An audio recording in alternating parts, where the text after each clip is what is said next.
All right, so get this. Okay. You sent us a whole bunch of articles. Yeah. All about DIY weapons, like how to actually make them. Yeah. We're talking everything from simple stuff to things that sound more like they belong in an action movie. It's pretty amazing what people have figured out how to create using readily available materials. Yeah.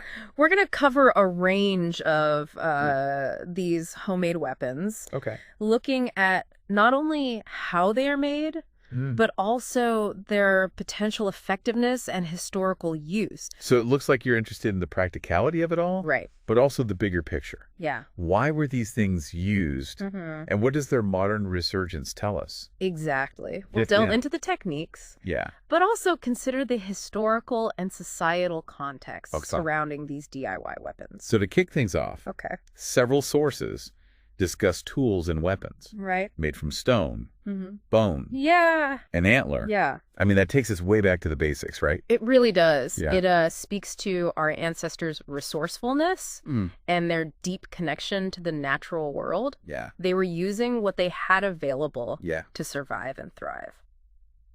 One source mentions something called direct percussion for making stone tools. Right. They were doing this over 2 million years ago. Wow. How does that even work? Direct percussion involves striking a core stone with a harder stone to chip off flakes, carefully shaping them into tools and weapons. Okay. It's a technique that requires a deep understanding of the materials and a skilled hand. That's mind-blowing. Yeah. I mean, it's the same basic principle used by craftspeople and artisans today. Right. Talk about staying power of human ingenuity. Absolutely. Yeah. And the choice of stone was crucial. Okay. They weren't just grabbing any old rock, flint shirt, and obsidian. Were prized for their ability to break with a conchoidal fracture, which basically means they break in a predictable way. Okay. Creating sharp, durable edges. Makes sense. Yeah. You need a reliable material if you're relying on these tools for survival. Yeah. But thinking beyond just weapons, did they use these stone tools for other things too? Definitely. Right. Early humans used these tools for a wide range of tasks, from hunting and defense to everyday activities. Yeah. Imagine using a sharpened stone for scraping hides, crafting tools, and even creating art. Wow. These tools were essential to their way of life. It's incredible how these seemingly simple tools played such a significant role in the development of human civilization. They really were the foundation of our technological advancement. Yeah. And in a way, they represent the very beginning of our journey as tool makers. Okay, fast forward a bit. Okay. We're not talking millions of years ago anymore. Yeah. But the sources also describe how to make improvised weapons from everyday items. Yeah. Newspaper coins, belts, you name it. This is where we see that resourcefulness come into play again. Okay. But perhaps in a more unsettling way. Okay. These DIY weapons might seem rudimentary, but they can be surprisingly effective, especially in situations where access to traditional weapons is limited. Okay, this one's a bit crazy to think about. Okay. The infamous Millwall brick. The Millwall brick. Apparently, you can make a pretty effective weapon Yeah. by tightly rolling up a newspaper. It was even used by football hooligans. The Millwall brick is a perfect example of how a seemingly innocuous object can be transformed into a weapon. Yeah. It's about understanding how to manipulate everyday materials to create something that can inflict damage. I'm starting to look at my recycling bin a little differently now. Yeah. So it's not just the object itself, but the way it's used that matters. Exactly. Yeah. A roll of coins in a sock becomes a weighted bludgeon. A heavy coffee mug is suddenly a blunt force weapon. Right. And let's not forget about belts. Yeah. They can be used as whips or even restraints. It really makes you think about the potential for violence lurking in seemingly harmless objects. It's a sobering thought, isn't it? Yeah, it is. But it also underscores the importance of being aware of our surroundings and understanding that anything can become a weapon in the wrong hands. Okay. This has me wondering. Okay. Just how much damage can these simple weapons actually do? Well, that depends on the force of the blow and where it lands. Yeah. But even a seemingly simple weapon can cause significant blunt force trauma, which can range from bruising and fractures to internal bleeding and organ damage. That's scary to think about. Yeah. So even without sharp edges or fancy mechanics, these DIY weapons can be dangerous. Absolutely. Okay. The physics of impact are at play here. Yeah. And the potential for causing harm should not be underestimated. It's a reminder that the human body is fragile. Yeah. And even seemingly minor blows can have serious consequences. All right. Now things are getting a bit more tactical. Okay. We're moving beyond blunt force. Right. And into DIY pepper spray. Okay. Tasers, and even sound bombs. This is where we see human ingenuity taking a turn towards incapacitating or disorienting an attacker, rather than just relying on brute force. One source even gives instructions on how to make pepper spray. Okay. Using chili powder and rubbing alcohol. It sounds surprisingly straightforward. Yeah. But I imagine there are some risks involved. You're right. Yeah. While the process itself might be simple, there are potential dangers associated with both the creation and use of homemade pepper spray. We're definitely not endorsing trying this at home. Right. It's more about understanding the techniques and the thinking behind these DIY weapons. Our goal here is to explore these topics from an informational standpoint, not to encourage anyone to engage in dangerous or illegal activities. Okay, so how does pepper spray actually work? Okay. What makes it so effective at deterring attackers? Pepper spray contains capsaicinoids, which are the compounds that give chili peppers their heat. Yeah. When sprayed into the eyes, nose, or mouth, it causes intense burning pain and temporary blindness. Wow. This can give you a chance to escape a dangerous situation. So it's not about causing permanent damage, but more about creating a window of opportunity to get away. Exactly. Okay. Pepper spray is generally considered a non-lethal weapon, but it can still have serious health consequences, especially for people with respiratory conditions. It's important to understand the potential risks before using it. What about tasers? Those seem like a whole other level of DIY weaponry. Tasers use electrical current to disrupt muscle control, causing temporary paralysis, while they are often marketed as a less lethal alternative to firearms. They can still carry significant risks, including cardiac arrest and even death in certain situations. I didn't realize the risks were that high. Yeah. It makes you think twice about the potential consequences of using such a weapon. It's crucial to remember that any weapon, whether improvised or commercially manufactured, can have serious consequences if used improperly. It's about understanding the potential risks and making responsible choices. All right, moving on from things that are meant to incapacitate. Okay. We're now diving into the realm of everyday objects turned into weapons. We're talking pens, keys, umbrellas. Things you wouldn't necessarily think of as dangerous. This is where we see that line. Yeah. Between an everyday object and a weapon. Yeah. Become incredibly thin. Okay. It highlights the importance of resourcefulness. Right. And the ability to adapt and improvise in a self-defense situation. Earlier, we touched on how a pen could be used as a weapon. But can you elaborate on that a bit more? Absolutely. Okay. A seemingly harmless metal pen can become a powerful stabbing weapon when held in a certain way. Okay. It's about using the pen as an extension of your hand, focusing the force of your strike onto a small area. Okay. And the source mentions a loaded umbrella. Okay. Basically an umbrella reinforced with weights to act as a makeshift club. That's crazy. Yeah. A loaded umbrella. Yeah. I'm never going to look at an umbrella the same way again. It just goes to show that almost anything can be repurposed for self-defense or, unfortunately, for causing harm. Yeah.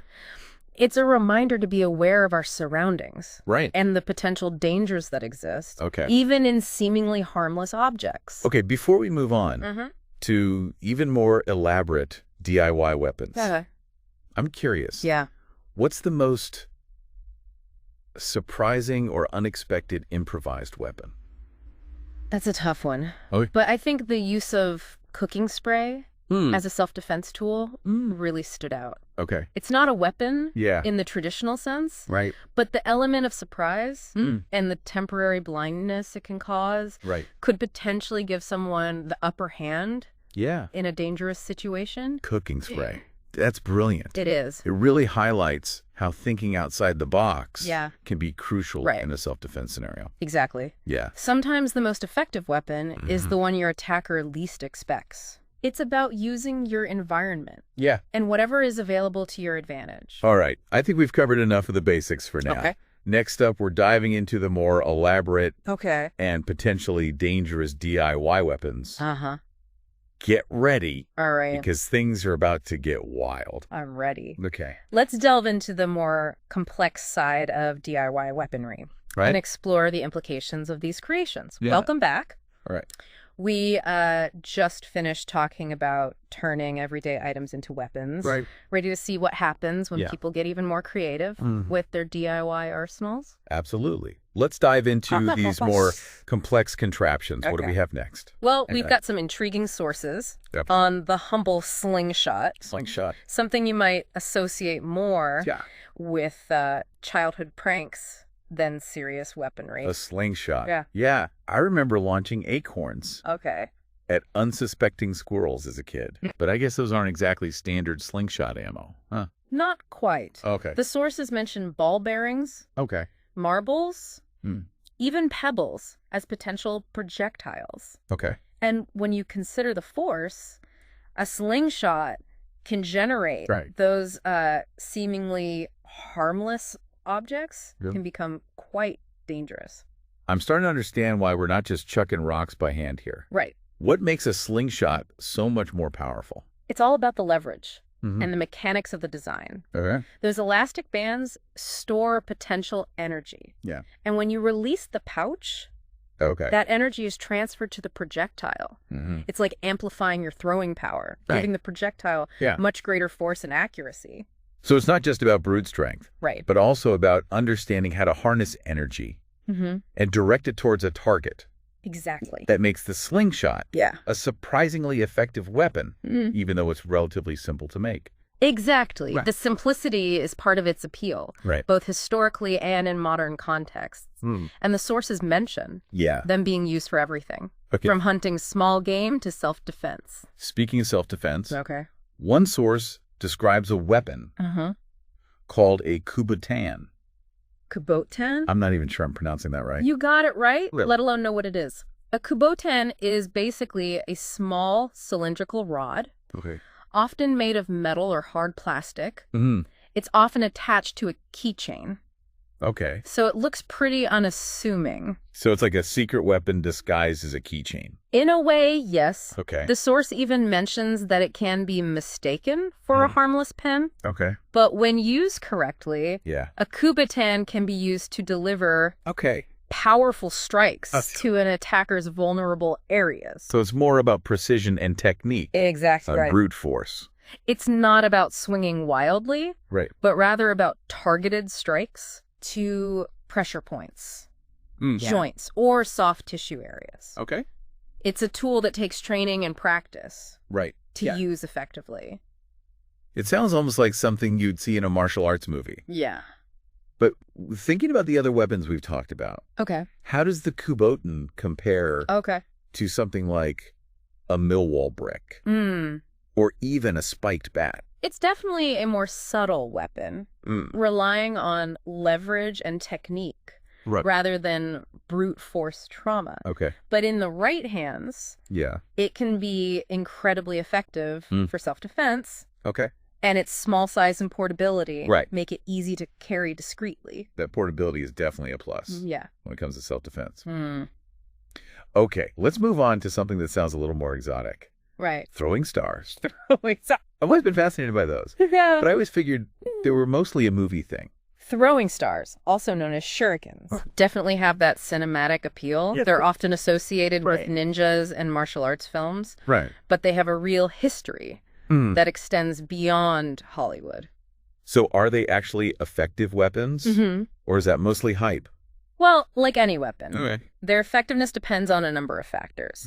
The skill of the thrower, Okay. the distance to the target, the type of throwing star used, it all plays a role. One of the sources actually provides instructions on how to make throwing stars from scratch using materials like sheet metal or even old shovels. Wow. It sounds pretty labor-intensive. It does. Yeah. Creating a balanced and effective throwing star requires a lot of precision and craftsmanship.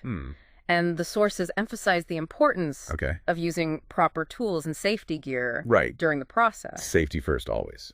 Absolutely. But back to the effectiveness. Are they really as deadly as they look in the movies?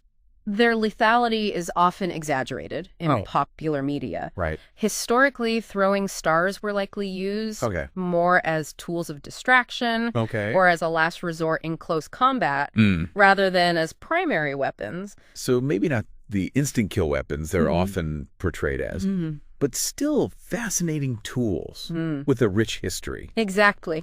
And the fact that people are still making and using them today speaks to their enduring appeal and the fascination with unconventional weaponry. All right, this next one literally has me buzzing with anticipation. Oh, okay. We're talking DIY tasers. DIY tasers. It sounds both intriguing and a little terrifying. I agree. Yeah. The DIY taser is a perfect example of how human ingenuity can be applied to both creative and potentially dangerous pursuits. Right. Especially when you consider the risks involved in working with electricity. One source provides a detailed guide on building a homemade taser using items like popsicle sticks.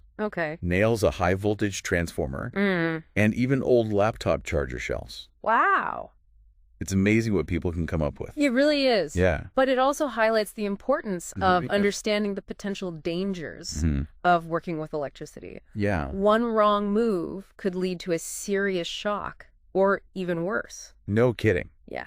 It's definitely not something to try at home. Right. Unless you have a solid understanding of electrical principles and safety precautions. Yeah. It's one thing to be curious about DIY projects. Right. But quite another to put yourself at risk. I completely agree. Yeah. Safety should always come first, especially when dealing with potentially dangerous components. Right. Like high-voltage transformers. So let's say, hypothetically, that someone has managed to build a DIY taser. Okay. How effective would it be compared to a commercially manufactured one? That's a tough question to answer definitively. Right. The effectiveness of any taser depends on the voltage, the amperage, and the duration of the electrical current. A poorly constructed DIY taser might not deliver enough current to incapacitate an attacker, while a well-built one could potentially be just as effective as a commercial model. But regardless of its effectiveness, there are still ethical and legal considerations to keep in mind. Right. When is it justifiable to use a taser? And what are the potential consequences of doing so? You're right. Okay. Tasers are controversial weapons. Yeah. Even when used by law enforcement. They can cause serious injury. Okay. And their use has been linked to deaths. Wow. In certain cases. That's scary. It's essential to understand the potential risks. Right. And to use any weapon responsibly. Yeah. And only when absolutely necessary. Okay, from electrifying weapons. All right. We're now shifting to something that sounds a bit more mischievous than menacing. Okay. The sound bomb. Ah, the classic sound bomb. Yeah. It's often used for pranks and creating a bit of chaos. Right. But there can be a bit more to it than just harmless fun. Okay. One source describes making a sound bomb. Okay. Using just a plastic bottle, vinegar, baking soda, and some napkins. It sounds like the kind of experiment you do in a science class. It is. It's basically a simple chemical reaction that creates a loud pop. Okay. But the source does mention a potential hazard to be aware of. What's that? Apparently, pieces of the plastic bottle can explode outward, potentially causing injury. Right. Especially if it goes off near someone's face. That's good to know. Yeah. It's a reminder that even seemingly harmless DIY projects can have unintended consequences, if not done carefully. Absolutely. Yeah. Even when we're talking about things that seem like pranks or novelties, it's important to approach them with a sense of responsibility and caution. Okay. From sound bombs to something a little more medieval. All right. One source describes how to make a DIY bola. A bola? I'm not even sure I know what that is. A bola is a fascinating weapon with a long history. Okay. It's essentially a throwing weapon made up of weights. Okay. Made up of weights. Attached to cords. What do you do with that exactly? When thrown skillfully. Okay. A bola can entangle an opponent's legs or arms, effectively immobilizing them. Okay. The source mentions that it was often used to bring down large prey with strong legs. It's a hunting weapon that relies on skill and precision. Exactly. Rather than brute force. And the source describes a simple way. To make one using just rocks and paracord. It might sound like a basic tool. Yeah. But it represents a fascinating stage in the evolution of weapons. That's really cool. Yeah. It's a reminder that human ingenuity has always been driven by the need to hunt, defend, and sometimes, unfortunately, to engage in conflict. I agree. Yep. The bola is a great example of how simple materials and clever design can be combined to create a surprisingly effective weapon. All right, last but not least, we're wrapping up this section with a weapon that's both simple and brutal. All right. The sap. The sap. I've heard the term before, but I'm not entirely sure what it is. A sap is essentially a weighted weapon, often made with a leather pouch. Filled with something heavy like coins, washers, or even lead shot. So it's like a DIY blackjack. You could think of it that way. It's a blunt force weapon designed to deliver a powerful blow, often targeting the head or other vulnerable areas. One source mentions that saps are actually becoming increasingly popular for self-defense. Yeah. But it also warns about their potential for lethality. That's a concerning trend. Yeah. While saps might seem like a simple self-defense tool, they can inflict serious injury, even death if used improperly. It seems like there's a fine line between using a weapon for self-defense and using it aggressively. There is. And it's crucial to approach any weapon, whether improvised or manufactured, with a clear understanding of the potential consequences and a commitment to responsible use. Well said. We've covered a lot of ground in this exploration of DIY weaponry. It's amazing to see the range of things people have created, both historically and in modern times. It's a testament to human ingenuity, but also a reminder that even the simplest objects can be turned into weapons. And that raises important questions about responsibility, self-defense, and the potential for harm. Absolutely. All right, we'll be back in part 3. To delve deeper into these questions and explore the ethical considerations surrounding DIY weaponry. Stay tuned. All right, we're back for the final part of our deep dive into DIY weaponry. We've seen some pretty ingenious and sometimes unsettling traditions so far. Now it's time to shift our focus. From the how-to to the why and the so what. Exactly. It's time to dig into the psychology behind self-defense, the ethics of making and using these weapons, and what it all means in the context of our society. One source really emphasizes the importance of situational awareness when it comes to self-defense.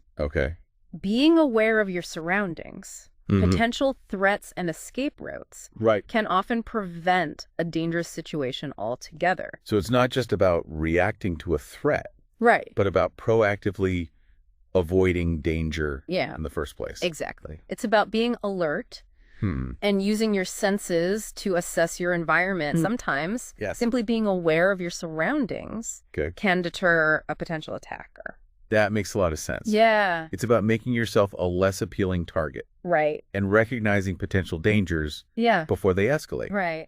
And the source also highlights the importance of mental preparedness. It's about having the confidence and the mindset to respond effectively in a dangerous situation, even if you don't have a weapon. So it's not just about physical strength or fighting skills, but also about having the mental fortitude to stay calm Right. and make smart decisions under pressure. Exactly. Okay. Mental preparedness can make all the difference in a self-defense situation. Okay. It's about trusting your instincts, Right. staying focused, Yeah. and having the willpower to fight back Right. if necessary. This makes me think about the role of formal training in self-defense. Okay. Is it really necessary? Or can you just rely on instinct and common sense? Well, instinct can be helpful. Yeah. Proper training can take your self-defense skills to a whole new level. It can equip you with the techniques and the confidence to react effectively in a variety of situations. We were talking about things like martial arts classes, self-defense courses, that sort of thing. Exactly. Martial arts can provide valuable skills in striking, grappling, and overall physical fitness. And self-defense classes often focus on practical techniques for disarming attackers, escaping holds, and using everyday objects as improvised weapons. So training can bridge the gap. Absolutely. Between knowing what to do and actually being able to do it under pressure. It's about building muscle memory, developing reflexes, and practicing techniques so that they become second nature in a stressful situation. All right, let's shift gears a bit and talk about the ethical side of DIY weaponry. It's a tricky subject for sure. It is. There's a fine line between self-reliance and, well, taking the law into your own hands. One of the sources mentions a loaded umbrella as an example of a seemingly harmless object that can be modified into a weapon. Right. An umbrella reinforced with weights to be used as a club. Right. It's clever. But it also raises questions about the intent behind such a modification. Right. Is it purely for self-defense? Or is there an element of aggression or premeditation involved? It's a blurry line for sure. Yeah, it is. And it seems like that line gets even blurrier when you consider DIY weapons that are specifically designed for causing harm rather than just for self-defense. Absolutely. Another source talks about making a shiv, a makeshift knife, often associated with prison environments. While it's understandable why someone might resort to making a shiv in a situation where they feel their life is in danger. The fact that people are seeking out instructions for making these types of weapons outside of prison raises some ethical red flags. It's like the information itself is a double-edged sword. Yeah. On the one hand, it's empowering to know how to defend yourself and make use of available resources. Yeah. But on the other hand, that knowledge can be misused. Right. And it's hard to control how that information is disseminated. Right. And who might use it for harmful purposes. That's the dilemma, isn't it? Yeah, it is. We live in a world where information is readily available. And that includes information about making weapons. Right. It's a reminder that knowledge can be used for both good and bad.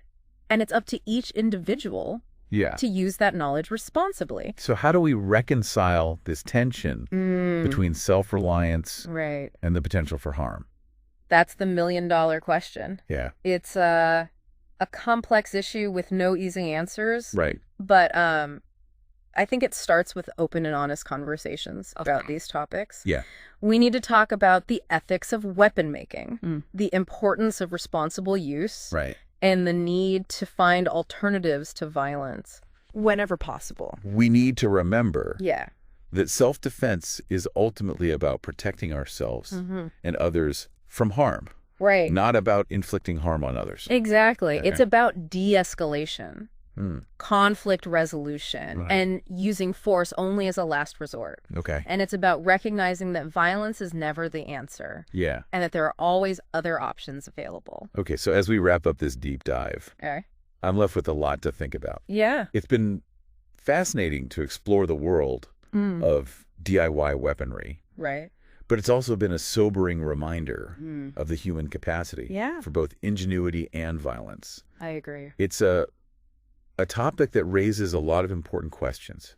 Yeah. About personal safety responsibility and the role of violence in our society. Well, if anything, this deep dive has highlighted the importance of knowledge, awareness, and critical thinking. Right. It's about being informed, making responsible choices, and understanding the potential consequences of our actions. Well said.